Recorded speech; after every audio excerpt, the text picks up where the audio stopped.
My real estate clients who are new investors always ask me, how much should I offer? What's a good deal? So whether you're doing a BRRRR, which is a buy, renovate, rent, refinance, repeat, a flip, which basically you fix it up and then you sell it right away, or even like a traditional buy and hold, you really want to know what the property is worth now.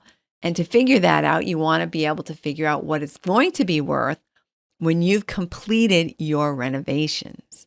So how do you figure that out? Well, you have to know how much roughly the repairs are going to cost. You've got to have calculated a profit and safety margin for yourself.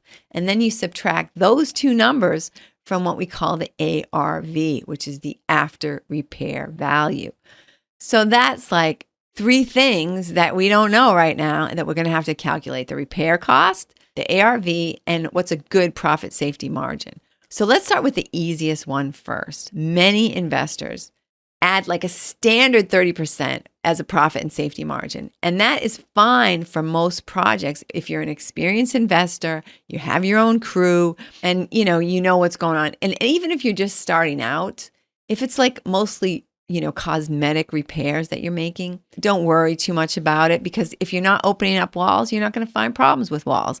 If you're not redoing a whole bunch of electrical stuff, then there's no chance that you're going to have to bring that up to code. You know what I mean? So these are the kind of things that can like bite you and catch you by surprise. But if you're just like putting in a nice new kitchen, or, painting everything, fluffing things up, putting some landscaping, don't worry about it. 30% is plenty for you. It should be more than enough. But if you're just starting out, and you're looking at a project that's going to need a lot of repairs, and or if you're planning to be the general contractor for the job, and or if you're doing anything that requires municipal approval, that 30% margin may be too low.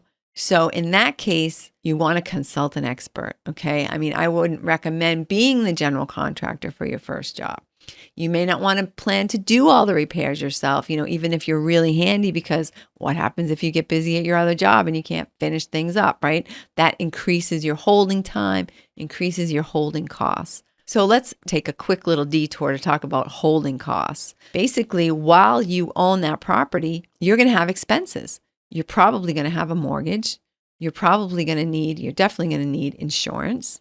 You may need to heat it or cool it, or, you're going to have to, in any case, pay the electric bill and potentially the gas bill and all these other bills. So don't forget about those fees. Don't forget about your taxes. Don't forget about all these other costs that are associated with doing nothing, with the property just sitting there. Whether you're working on it or you're not working on it, it's going to cost you money every single month, and really every single day, that you own it. So if you're thinking of reselling it, the faster you can do that in general, the better.